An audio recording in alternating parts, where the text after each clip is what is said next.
Good morning. I want to come on and I want to show you how to make my grandmother's chocolate pie. Today is my son-in-law's birthday, so I usually make him a chocolate pie. So today, join me for a chocolate pie recipe that was my grandmother's. The first time I saw her make it, I thought, I'll never learn how to do that. But it's really not that hard, guys. Don't be intimidated by this. Let's get started and make my grandmother's pie. Her name, my grandmother's name, was Lorraine. So this is Lorraine's chocolate pie recipe. Guys, the first thing I did was I took my pie crust. I did not make a pie crust for the pie. I bought one. It's okay. So I took my pie crust and I took a fork and I poked little holes in the bottom of the pie crust. I baked it for 10 minutes on 350. Now what I'm going to do is make the center of the pie, which is called the pudding part of the pie. And we're going to do that on the stove. But initially, I haven't turned my stove on yet. I have a pan. I'm going to put the ingredients in here. Our first ingredients, when I saw my grandmother make this for the first time, I said, Phyllis, you're never going to be able to make that pie. But you know what? My husband doesn't even like chocolate pie. Now, I love it. It's one of my favorites. So my grandmother said, oh yeah, you can learn to make this pie. Watch me one time and you'll know how to make it. That wasn't the deal. But anyway, it's not that hard, guys. What we're going to do now is we're going to combine 1 cup of sugar. I have to look at my recipe because my husband doesn't eat it, so I don't make it that much. 1 cup of sugar, 3 tablespoons of Hershey's cocoa. Now, you know if it's got a Hershey's cocoa in it, it's going to be delicious. And 3 tablespoons? Man, is that going to be good. It's going to be so good. Now, I just level off when I measure with a knife. Just measure that. It already smells delicious and we haven't even started cooking yet. 3 tablespoons Hershey's cocoa. Also to this mixture, we're going to add 4 tablespoons of flour, which I've already measured out. Now what I want to do is get my little utensil back here to kind of mesh all this together. Self-rising flour. Not plain. Now what you want to do, just mix all this together. It just cooks a little better if you'll kind of blend this.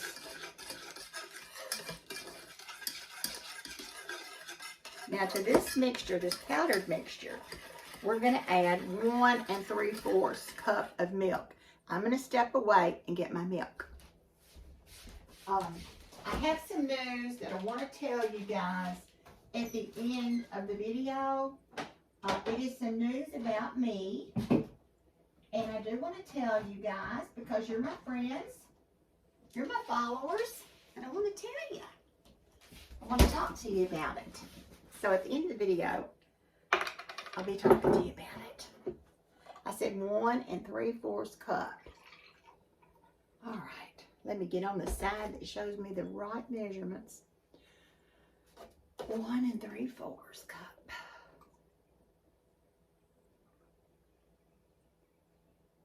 All right. Now what we're going to do, we're going to put this in here. And my grandmother always had this on the stove at this point. And I kind of like to get mine together just a little bit. Turn my burner on. We're going to move to the stove, and I'm probably going to pull you over here a little closer. We've got the 1 3/4 cup of milk in here. About on a medium, on a high to a low, probably the middle of that. Just a medium heat. Let me bring you guys closer. I have to put that milk up. It costs too much money not to. The next thing we're going to add to this mixture on the stove, and I'm going to bring you up here when I get ready for you to come up. The next thing we're going to add to this mixture, we're going to add 3 egg yolks. So what we're going to do now with our 3 eggs, we're going to divide the yolks and the yellow. We're going to save, we're going to put the yolk in this mixture. And our white is going to make the topping. So we're going to get the yolk. We're going to separate it. This is not hard. Okay. There we go. Just separate it.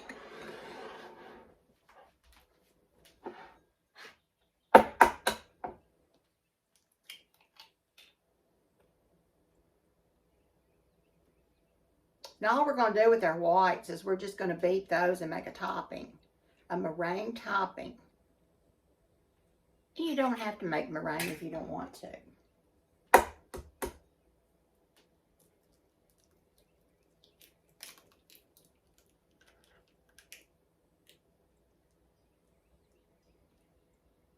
All right, 3 eggs. All right, let me bring you up.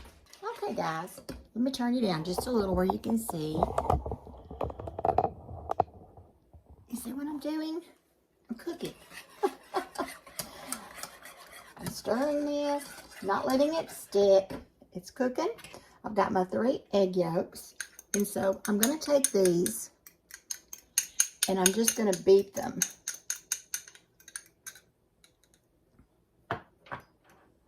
I'm just going to beat them.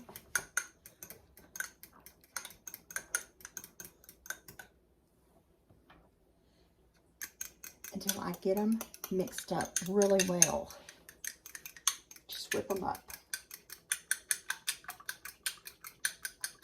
And I'm going to set them aside.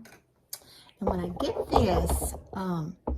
I get this mixture right here, the consistency that I want it, it will kind of bubble a little bit. Just a little bit, not a lot. You don't want it to hard boil. You just want to let it get thick, and it'll thicken up in a little bit when we get the eggs in there. We do want this heated up before we're going to pour a little bit in this bowl and mix that, and then pour it in here, because if you pour this into this pan, it will just turn into scrambled eggs.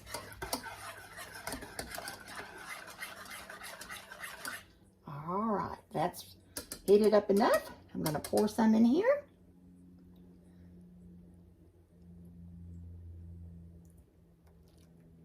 Like that, just a little bit. And I'm going to mix it up with my eggs. I think my bowl's a little small, don't you? Okay, let's just kind of mix this up just a little bit. And then we're going to pour it back in our mixture.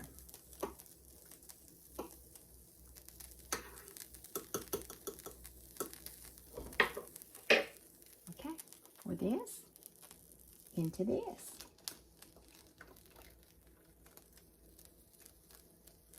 All right.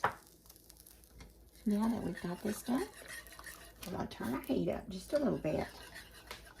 And we're going to mix this together.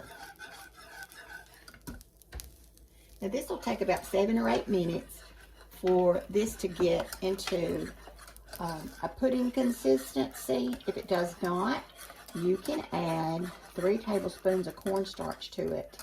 I have never had to put any cornstarch into mine. I may have to today, but I usually don't. Now you see I've got my crust and it's ready. I had it in there 10 minutes in the oven, on the 350 oven. So just get this going and make sure you get all your egg parts out. Because the egg is really what binds it and makes it get thick. And we've got our sugar, we've got our flour. Also at this time, I'll be adding 1 tablespoon of butter. You can add that after it gets pudding thick, but I'll just go ahead and add it. And we will be adding, when it gets pudding thick, we'll give it a tablespoon of vanilla flavoring. My grandmother made these pies. Oh my gosh. She would have one made in 5 minutes. I don't know how she did it. But she can make them so fast. She just, you know, she didn't have a recipe. It was in her head. She did have a recipe, but, you know, she didn't have to look at a book or look at her notes or anything. She just threw it together, and it was just amazing to me. And the amazement was the taste of it. I'm going to look at my book because I've got it all written down to make sure I haven't left anything out. You see, it's beginning to get a little hotter. And as it gets hotter, looks like I have a lot of egg left in there, but I know I don't. No, I don't. It's just the bowl. It's getting thicker.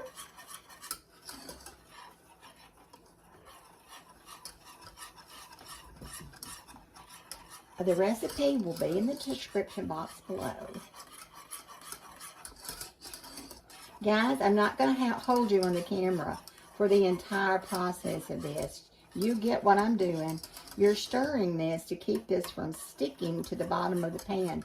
And gosh, is it thickening up. I'm certainly not going to need any cornstarch today. And it just turns into a velvet creaminess. It hasn't taken 7 minutes to do it either. You can actually, I hope you can see how creamy it's getting. It's getting so thick, it's really just getting hard to stir. And like I said, you've got to make this pie. You've just got to make it. Every pie that I've made like this, I can hardly stir it. You see how thick it is now? It's like it's almost, well, it's thicker than pudding actually. Can you see that? I hope you can see how thick. You don't need any cornstarch for this recipe. And always remember to use self-rising flour. Self-rising flour. Your 4 tablespoons of flour is self-rising. I'm just going to let this get just a wee bit thicker, and then I'm going to turn my heat off. Okay, I'm going to turn my heat off because it is going to be through. If I keep going, it's going to be too thick to eat. All right, guys, I'm going to pour it in the crust. This burner is hot, so I'm not going to pull it up. I'm going to pour it in the crust. You see how thick it got? I don't know why anybody would say they would need to get cornstarch for this. And you talk about a taste. Man, this Hershey's cocoa and sugar. I've sold so many of these pies that I can't even begin to tell you. Now a little bit of my flour kind of stuck up on the bottom. I'm going to try to blend it in. All right. Guys, see how easy that was? See how easy it was? Okay guys, I have beat these egg whites for about, well, I would say maybe, possibly, I have beat them for about 3 to 4 minutes. And so now what we're going to do is we're going to put this meringue onto our pie. That's what we're going to do. We're going to get it off of my mixer. And they are fluffy, that is for sure.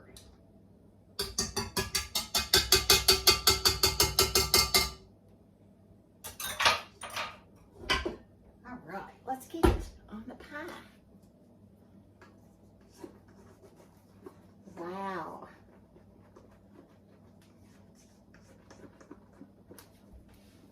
All right, we're just going to put it on our pie.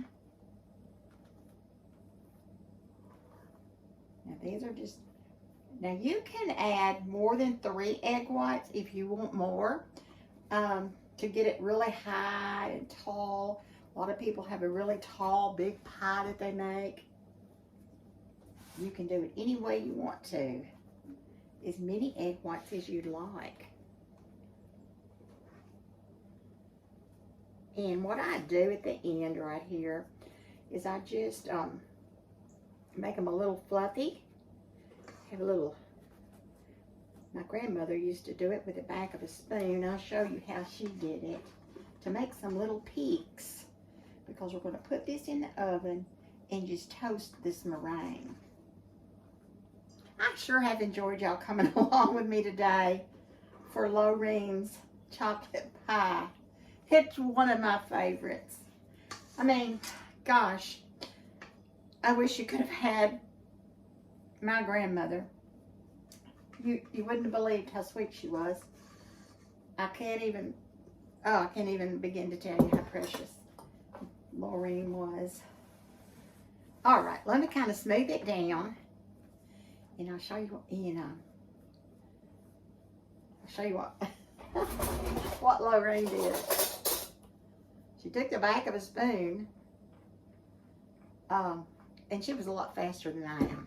I like to piddle, but she took the back of a spoon, and she just did little peaks, little things all around to make little things pop up on the pie, so that when you toast it in the oven, which we're fixing to do for about 6 or 7 minutes, the little peaks will turn brown on top. Now, there's one thing you have to remember to do when you cook. I tasted the inside, the pudding mix, and it was out of this world. Now, what I'm going to do when I get enough peaks that I feel like I have enough, I'm going to taste the meringue. I could have put some more sugar in it, actually. It did need a little more sugar, but it's good. Okay, the next thing I'm going to do is put this in the oven. I'll bring you right back. I'll put it in the oven for about 6 minutes, and I'll show you the finished pie. Okay, guys, I have the pie toasting in the oven for about 6 minutes or less. I do want to tell you, I said I had something to tell you about at the end of the video, so we're close to the end of the video, and I want to thank y'all for watching me today and learning about Miss Lorene's pie. There goes my oven. It's starting to toast our meringue. I wanted to let you all know that I've been having a lot of difficulty with the knee, and I know several of you people also have problems with your knees and your joints. I am finally giving in to having my total knee replaced this month, and I'll be doing that in another week. So I want to bring you along with me. Just because I'm having my knee replaced, I'm not going to forget about you guys out there. I want to share with you how I'm doing, what's going on. Of course, a lot of it will have to be private, but I will let you know how I'm getting along. I do want to get on the camera and talk to you about the knee replacement. I'm going to have a total knee replacement, which is called an arthroplasty. That's what I'm having done. It's my left knee. I was getting to the point where I could hardly walk, and I was putting a lot of weight on the good knee. And then the good knee was beginning to hurt. I've had a lot of injections in the bad knee. I've had the rooster comb several times, and it worked for a short period, but not long. And then it would flare up again. Let me check on the meringue. We're getting there.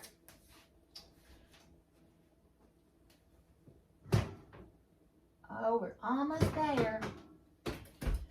So I'm going to be having that done. I'm going to bring you along. I'm going to share it with you. I know some of you probably are at that point in your life where you think you need to get your knee replaced, but you're not sure. I've been very aware of what's involved. Being a nurse, a registered nurse for so many years, I knew what was involved and how difficult of a deal it will be. But I'm going to get through it, and I want you to go along on the journey with me. Send me comments, give me encouragement when I tell you, oh, I'm in so much pain right now, or whatever I come on and say. I want you to go along with me, be with me, pray for me. If you believe in the power of prayer, I'm asking for your prayers to give me strength you know, and help me not be a sissy about it. Because when you get old, we're almost there. You know, when you get old, you can't be a sissy anymore. You got to grow up and face these things. So just wanted to share that with you guys. Please like, please subscribe, please pray for me. Send me a comment. Let me know what's going on in your life. Maybe you're facing another kind of surgery. I'd be interested in knowing about that. All right, let me get this pie out and bring it up here to the camera. All right, guys, see my pie? Can you see it? I hope that my son-in-law is happy. I hope he's very happy with his pie. He loves chocolate pie. He told my daughter that the only thing he wanted for his birthday was a chocolate pie. And so she called me during the time we're videoing. She called me and she says, Mom, are you making a chocolate pie? And I said, yeah, I'm making him a chocolate pie. Well, that's all he said he wanted for his birthday was one of your chocolate pies. And I said, well, my heavens, I had no idea. Yeah. And so she says, is it ready? I said, it will be in a few minutes, but you can come on by and get it. I hope it's ready. So guys, make this for your family. Don't wait till they're having a birthday. Just make it. Just spring it on them and see what they think about it. Wasn't it easy? Did you think it was hard? And guys, I don't think it took 7 minutes for it to get thick. I didn't have my heat on high either, but it did not take 7 minutes for it to get really congealed. And it's really thick and it's very heavy. And it's so good. You know, you've got that crust, and you can make a homemade. Then you've got that pudding. And then if you like meringue, you've got that meringue. And you can shave some chocolate candy on top. I do that sometimes just to let people know what's inside. I love you all so much, and I'll see you in my next video. Enjoy. Make you a chocolate pie.